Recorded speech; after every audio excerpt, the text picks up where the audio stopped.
Chapter 27. Morgan Lee was appalled. "What do you mean we're going back?" he demanded of Walkabow. He was not just appalled, he was terrified.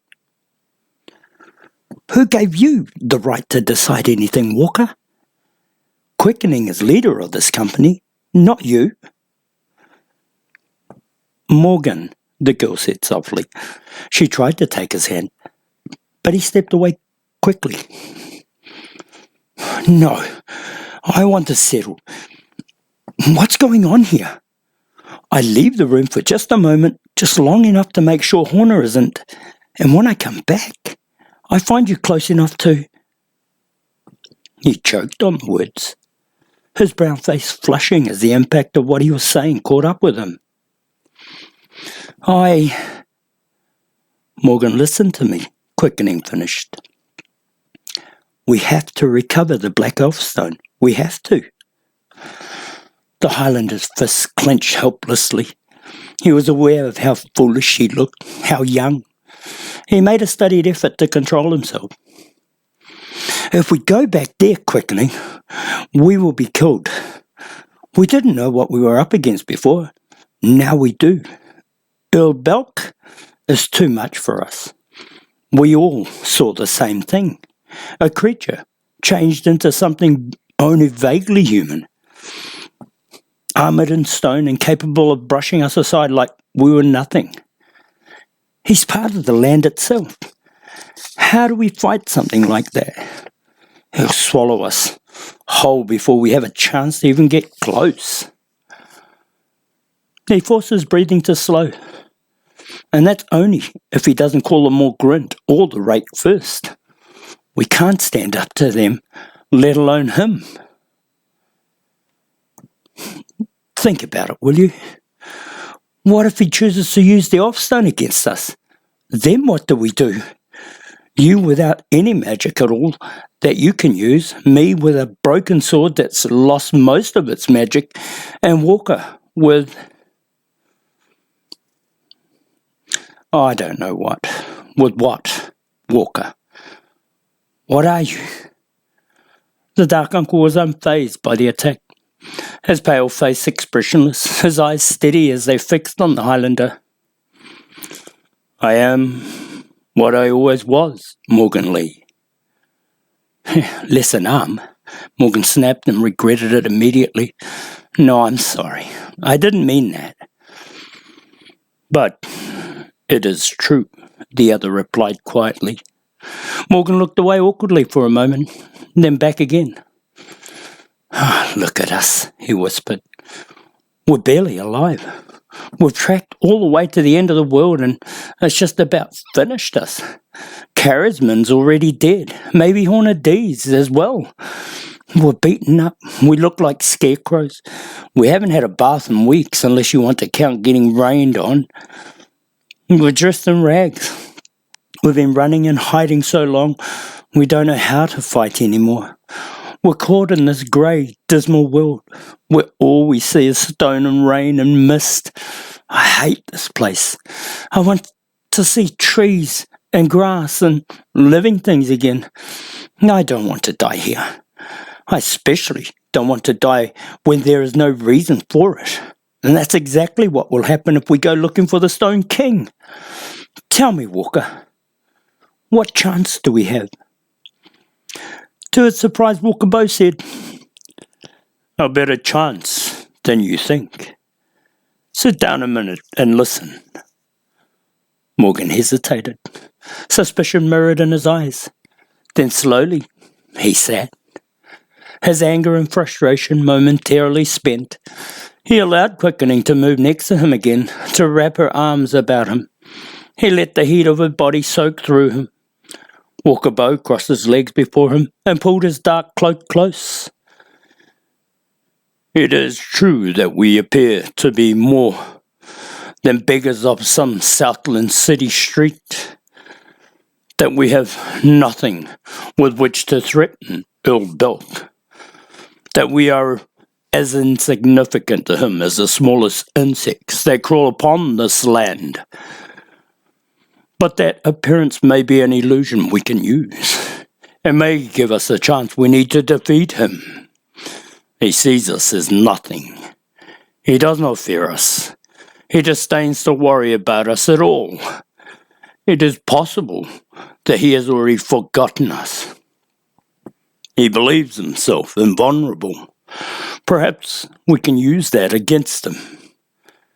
The dark eyes were intense. He is not what he believes, Highlander. He has evolved beyond the spirit creature he was born, beyond anything he was intended to be. I believe he has evolved even beyond the King of the Silver River, but his evolution has not been a natural one. His evolution has been brought about by his usage of the Black Elfstone. It is ironic, but the Druids protected their magic better than Earl Belk realizes. He thinks that he stole it easily and uses it without consequence. But he is wrong. Just by calling up the Elfstone's magic, he is destroying himself. Morgan Lee stared. What are you talking about? Listen to him, Morgan. Quickening cautioned, her soft face bent close, her dark eyes expectant. I did not understand before today what it was that the Black Elfstone was intended to do. Hurrying now, anxious to complete his explanation, I was given the Druid history by Cogline and told to read it. I learned that the Black Elfstone existed, and that its purpose was to release Paranor from its spell and return it to the world of men. I learned from Quickening that the Black Elfstone's magic was to negate the effects of other magics. Thus, the magic that sealed away Paranor could be dispelled. Such power, Highlander. How could such power exist? I kept wondering if it was possible, and if possible, why the Druids, who were so careful in such matters, took no better precautions to protect against its misuse. After all, the Black Elfstone was the only magic that could restore their keep, that could initiate the process that would restore them to power. Would they let that magic slip away so easily? Would they allow it to be utilized by others, even a creature as powerful as Earl Belk? I knew, of course, that they would not. But how could they prevent it? Today I discovered the answer to that question. I watched the Stone King summon the Morgrunt. I watched what passed between father and son. Did you see it? When Earl Belk invoked the power of the stone, it was the binding of the two, a bringing together. The magic was a catalyst. But what did it do, I wondered. It seemed to give life to them both. It was clearly addictive. They revelled in its use. The magic of the Black Elfstone was stronger than their own in the moment of its release. It was so strong that they could not resist what it was doing to them. In fact, they welcomed its coming. He paused, and his voice lowered to a guarded whisper. The room's shadows cloaked them conspirators. This is what I believe must happen when the magic is invoked. Yes, it negates whatever magic it is directed against, just as the Druid history suggests. Just as Quickening was told by her father, it confronts and steals away that magic's power, but it must do more. It cannot simply cause the magic to disappear. It cannot take a magic and change it into air. Something must happen to that magic. The laws of nature require it. What it does, I believe, is to absorb and transfer the effects of that other magic to the user of the stone. When Earl Belk turns the Black Elfstone on the Morgrunt, he takes his child's magic and makes it his own. He takes the poison that transforms the land and its creatures to stone and alters himself as well. That is why he has evolved as he has. And perhaps even more important than that, each time he siphons off a part of the Morgrint's magic, Earl Belk is brought close again for a few moments to the son he created. Using the Black Elfstone to share the Morgrint's magic has given them a bond they could not otherwise enjoy. They hate and fear each other, but they need each other as well. They feed on each other, a giving and taking that only the Black Elfstone can facilitate.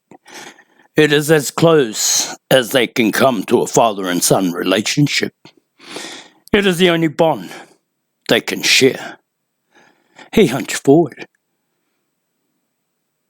But it is killing Earl Belk. It is changing him to stone entirely. In time, he will disappear into the stone that encases him. He will become like any other statue, inanimate. He is doing it to himself without even realizing it. That is the way the Elfstone works. That is why he was able to steal it so easily. The Druids didn't care. They knew that anyone using it would suffer the consequences eventually. Magic cannot be absorbed without consequence. Earl Belk is addicted to that magic. He needs the feeling of transformation, of adding to his stone body, to his land, to his kingdom of self. He could not stop now, even if he tried. But how does that help us? Morgan asked. Impatience want more. He hunched forward curiously, caught up in the possibilities that Walker's explanation offered. Even if you're right, what difference does it make? You're not suggesting that we simply wait until Earl Belk kills himself, are you? Walker shook his head. We haven't the time enough for that. The process may take years, but Earl Belk is not as invulnerable as he believes. He has become largely dependent on the Black Elfstone, cocooned within his stone keep, changed mostly to stone himself, interested not so much in what is happening about him as in the feeding he requires, so that his mutation can continue. He is largely stationary. Did you watch him when he tried to move? He cannot change positions quickly. He is welded to the rock of the floor. His magic is old and unused. Most of what he does relates to feeding himself through use of the stone. Fear of losing the Black Elfstone, of being deprived of his sources of feeding, and of being left to the questionable mercy of his maddened child dominates his thinking. He has crippled himself with obsessions that gives us a chance to defeat him. Morgan studied the other's face wordlessly for several long moments, thinking the matter through in spite of his reluctance to believe there was any possibility of succeeding. Conscious of quickening eyes on him as he did so, he had always believed in Walker Bow's ability to reason matters through when others could not. He was the one who had suggested Pa and Cole Omsford go to their uncle when they needed advice in dealing with the dreams of Alanon. He was frightened by what the Dark Uncle was suggesting, but not so big as a fool as to discount it entirely. Finally, he said, Everything you say may be so, Walker, but you have forgotten something. We still have to get inside the dome to have any chances of overcoming Earl Belk, and he's not going to invite us in a second time. He's already made that clear. Since we haven't been able to find a way in or on our own, how are we supposed to get close enough to do anything? Walker folded his hands before him thoughtfully. Earl Belk made a mistake when he admitted us to the dome. I was able to sense things that were hidden from me before. When I was forced to stand without, I was able to divine the nature of his fortress keep. He has settled himself above the cavern where the rats cornered us while we were searching the tunnels beneath the city. He places the Titterus between himself and the Morgrint's underground lair, but he miscalculated in doing so. The constant changing of the tide has worn and eroded portions of the stone on which he rests. The dark uncle's eyes narrowed. There is an opening that leads into the dome from beneath.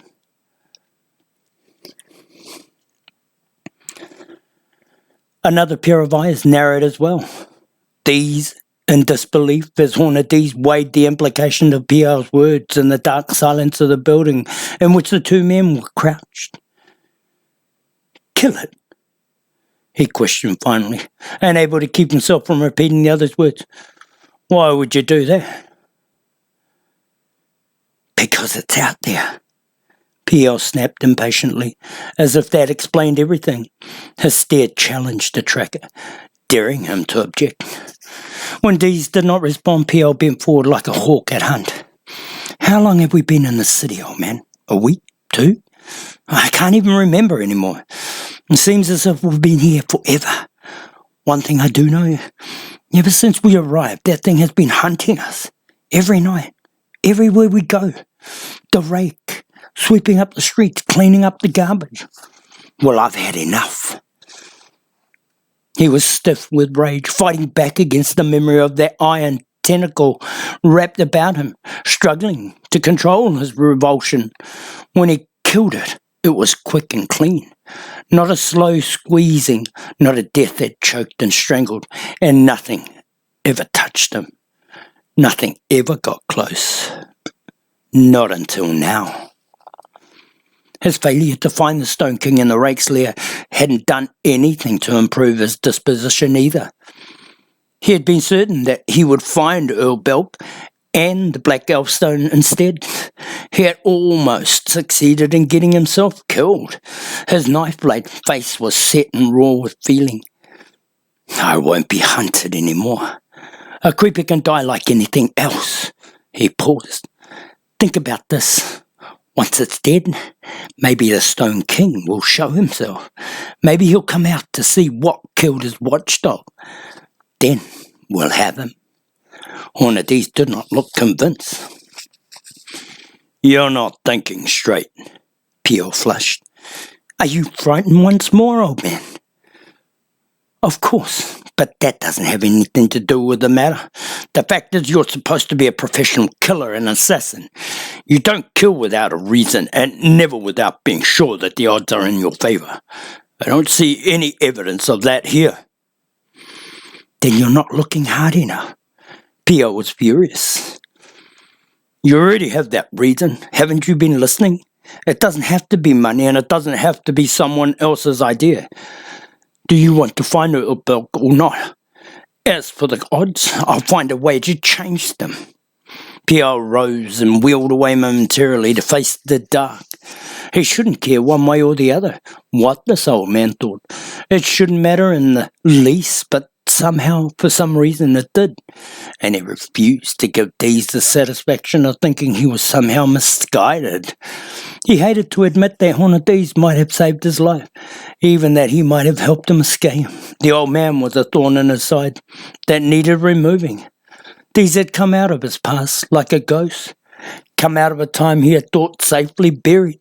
No one alive should know who he was or what he had done save Rimadol. No one should be able to talk about him. He found suddenly that he wanted Hornadese dead almost as much as he wanted to dispose of the rake, except that the rake was more immediate problem. He returned to the back. "I've wasted enough time on you," he snapped. "Go back to the others. I don't need your help." Hornadese shrugged. "I wasn't offering it." Pierre started for the door. "Just out of curiosity," Dees called out after him, rising now as well. "How do you plan to kill it?" "What difference does it make to you?" Pierre called over his shoulder. "You don't have a plan, do you?" Pierre stopped dead in the doorway, seized by an almost overpowering urge to finish off the troublesome Dees here and now. After all, why wait any longer? The others would never know. His hand dropped through this crease in his pants to close about the stone. "Thing is," Hornadese said suddenly, "you can't kill a rake, even if you manage to get close enough to use that blade of yours." Pierre's fingers released. "What do you mean?" I mean that even if you lay in wait for the thing. Say you drop on it from above or sneak up it from underneath. Not likely, but say that you do. You still can't kill it quick enough. The sharp eyes littered. Oh, you can cut off a tentacle or two, maybe sever a leg or even put out an eye. But that won't kill it. What do you stab it that will kill it? PL? Do you know? I don't. Before you've taken 2 cuts, the rake will have you. Damage the thing. A creeper builds itself right back again. Finds spare pieces of metal and puts that in its lost back in place. PL smiled, mean, sardonic, empty of warmth. I'll find a way. Dees nodded. Sure you will. He paused deliberately, his bearish frame shifting, changing his weight from one foot to the other. In the near darkness he seemed like a piece of wall breaking loose, but not without a plan. PL looked away again in disgust, shook his head, then looked back again. He'd spent too much time trudging about this dismal city, this tomb of stone and damp. He'd been fighting too long to keep from being swallowed up in its belly. That, coupled with prolonged exposure to quickening's magic, had eroded his instincts, dulled the edge of his sharpness, and the clearness of his thought. He was at a point where the only thing that mattered was getting back to where he had started from, to the world beyond, Eldwis, until other life that he had so fully controlled. But not without the Black Elfstone. He would not give it up. And not without quickening's life. He would not give that up either. Meanwhile, Hornadese was trying to tell him something. Never hurt to listen. He made himself go very still inside. Everything, right down to his thoughts. You have a plan. Your own, don't you? He whispered. I might. I'm listening. Maybe there's something to what you say about killing the rake. Maybe that will bring back out of his hiding. Something has to be tried. The admission came grudgingly. I'm still listening. It'll take the 2 of us. Same agreement as before. We'll look out for each other until the matter's done. Then it's every man for himself. Your word? You have it. Hornadese shuffled forward until he was right in front of PL, much closer than PL wanted him, wheezing like he'd run a mile, grinning through his shaggy beard, big hands knotting into fists. What I think we ought to do, he said softly, is drop the rake down a deep hole.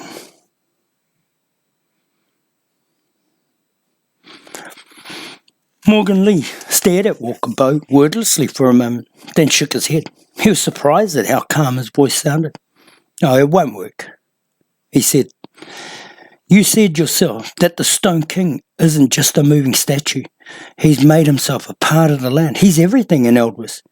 You saw what he did when he finally decided to let us into the dome, and then after, when he summoned the Morgrin. He just split the rock wall apart. His own skin. Walker, don't you think he'll know if we try to climb through the same skin from beneath? Don't you think he'll be able to feel it? What do you think will happen to us then? Squish? Morgan made a groaning motion with his palms. A dark flush crept into his face. He found that he was shaking. Walker's expression never changed. What you suggest is possible, but unlikely. Earl Belk may be the heart and soul of the land as he has created, but he is also like it, a thing of stone, feels nothing, senses nothing. Earl Belk would not have even discovered we were here if he had been forced to rely on his external senses. It was our use of magic that alerted him. There may remain enough of him that is human to detect intruders, but he relies principally on the rake. If we can avoid using magic, we can enter the dome before he knows what we are about. Morgan started to object, then cut himself short. Quickening was clutching his arm so hard it hurt. "Morgan," she whispered urgently, "we can do it. Walkabow is right. This is our chance." Our chance.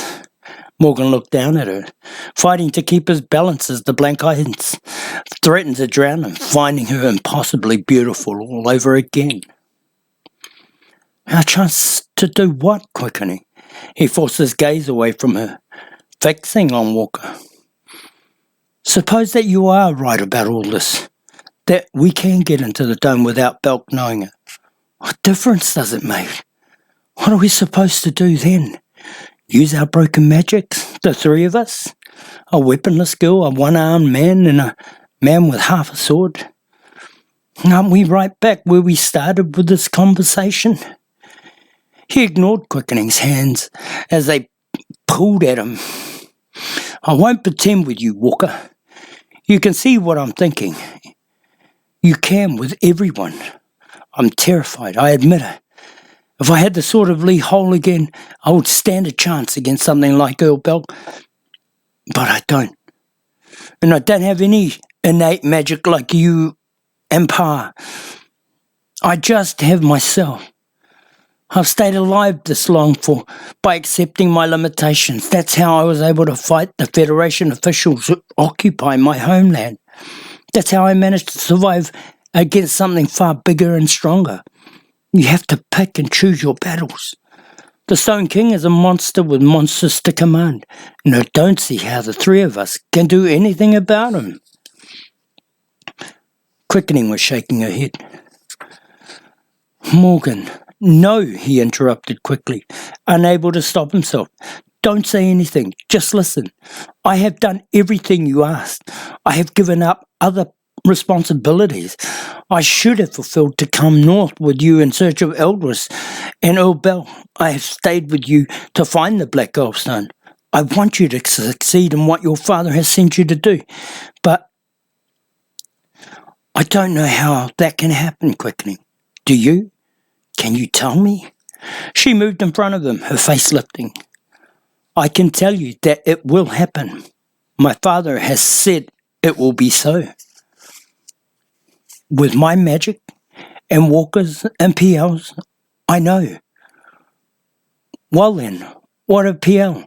Isn't he supposed to go with us? Don't we need him if we are to succeed? She hesitated before giving her answer. No, PL's magic will be needed later. Later? And your own? I have no magic until you recover the Elfstone. So it is left to Walker and me. Yes. Somehow. Yes. Walkabow stepped forward impatiently, his pale face hard enough. Enough, Highlander. You make it sound as if this were some mystical process that required divine intervention, or the wisdom of the dead. There is nothing difficult about what we are being asked to do. The Stone King holds the Black Elfstone. He must be made to give it up. We must sneak through the floor of the dome and surprise him. We must find a way to shock him, to stun him, and surprise him. We must find a way to make him release the grip on the stone, then snatch it from him. We don't have to stand against him in battle. We don't have to slay him.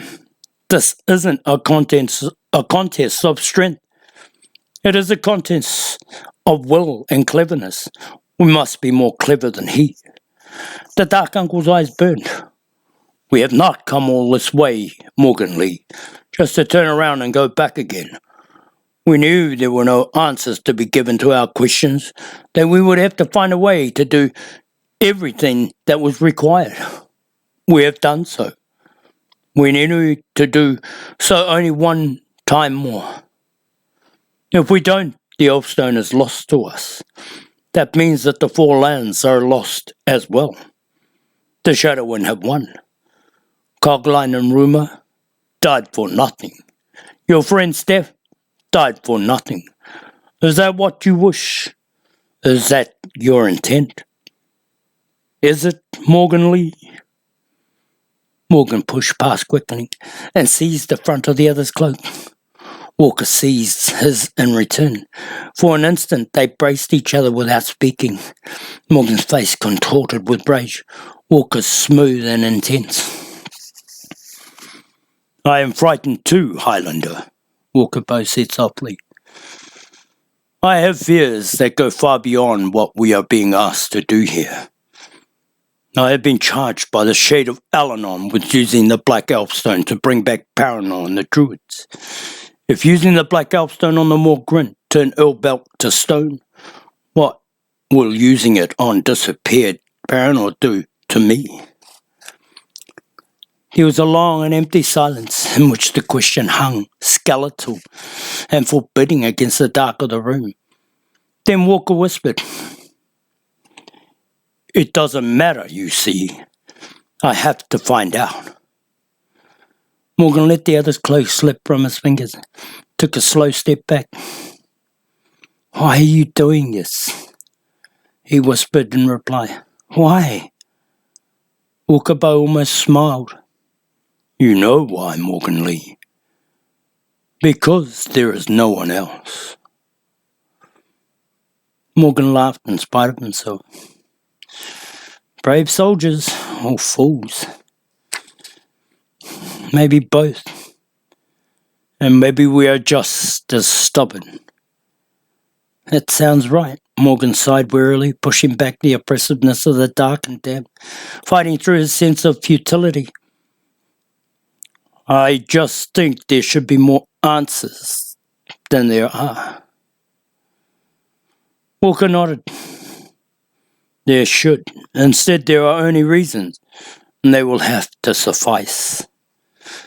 Morgan's mind spun with memories of the past, of his friends missing and dead, of his struggle to stay alive, of the myriad quests they had taken him from his home in the Highlands and brought him at last to his father's corner of the world.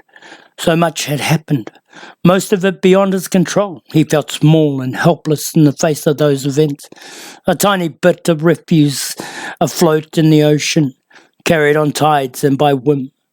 He was sick and worn. He wanted some form of resolution. Perhaps only death was resolution enough. "Let me speak with him," he heard Quickening say. Alone they knelt at the centre of the room in shadow, facing each other, their faces so close that Morgan could see his reflection in her dark eyes. Walker had disappeared. Quickening's hands reached out to him and let her fingers come to rest on his face, tracing the line of his bones. "I am in love with you, Morgan Lee," she whispered. "I want you to know that. It sounds strange to me to say such a thing. I never thought I would be able to do so. I have fears of my own, different from yours and Walker Bow's. I am afraid of being too much alive." She bent forward and kissed him. "Do you understand what I mean when I say that? An elemental gains life not out of a love of a man and a woman for each other, but out of magic's need. I was created to serve a purpose, my father's purpose, and I was told to be wary of things that would distract me. What could distract me more, Morgan Lee, than the love I have for you? I cannot explain that love. I do not understand it. It comes from the part of me that is human and surfaces despite of my efforts to deny it. What am I to do with this love? I tell myself I must disdain it. It is dangerous, but I cannot give it up because the feeling of it gives me life. I become more than a thing of earth and water, more than a bit of clay made whole. I become real." He kissed her back, hard and determined, frightened by what she was telling him, by the sound of the words, by the implications they carried. He did not want to hear more. She broke away. "You must listen to me, Morgan. I had thought to keep to my father's path and not to stray. His advice seemed sound, but I find now that I cannot heed it. I must love you. It does not matter what is meant for either of us. We are not alive if we do not respond to our feelings. So it is that I will love you in every way that I am able. I will not be frightened any longer of what that means. Quickening. But, she said hurriedly, the path remains clear before us nevertheless, and we must follow it, you and I. I have been shown where it leads, and we must continue to its end. The Stone King must be overcome. The Black Elfstone must be recovered. You and I and Walkabow must see that these things are done. We must, Morgan, we must. He was nodding as she spoke, helpless in the face of her persistence, his love for her so strong that he would have done anything she asked despite the gravest reservations. The tears started in her eyes, but he forced them back, burying his face in her shoulder, hugging her close. He combed her silver hair with his fingers. He stroked the curve of her back. He felt her slim arms go around him, and her body trembled. I know, he answered softly. He thought then of Steph, dying at the hands of the girl he had loved, thinking her something she was not. Would it be so with him? He wondered suddenly. He thought, too, of the promise he had once made his friend, a promise that they all had made, Pa and Cole and he, that if any of them found a magic that would help free the dwarves, they would do what they could to recover it, and see that it was used. Surely the Black Elfstone was such a magic. He felt a calm settle through him, dissipating the anger and foreboding, the doubt and uncertainty. The path was indeed laid out for him, and he had never had any choice but to follow it. We'll find a way, he whispered to her, and felt her own tears dampen his cheek. Standing in the blackness of the room beyond, Walkabow looked back at the lovers as they embraced and felt the warmth of their closeness reach out to him like a lost child's tiny hands. He turned away. There could be no such love for him. He felt an instant's remorse and brushed it hastily aside. His future was a shining bit of certainty in the darkness of his present. Sometimes his presence revealed a cutting edge.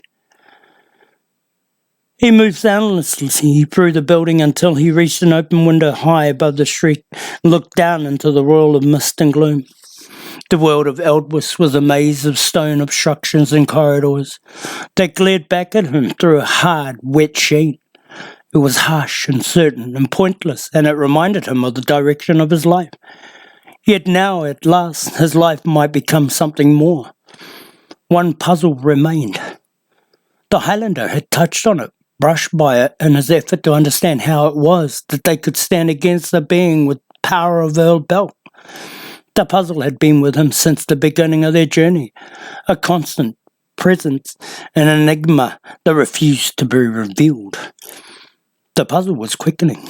The daughter of the King of the Silver River, created out of the elements of the garden, given life out of magic. She was a riddle of words in another tongue. She had been sent to bring them all into Eldwys.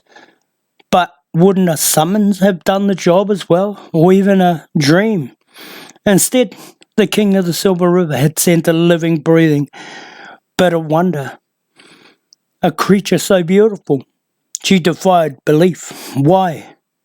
She was here for a reason, and it was a reason beyond that which she had revealed. Walkabow felt a dark place inside shiver with the possibilities. What was it that quickening had really been sent to do?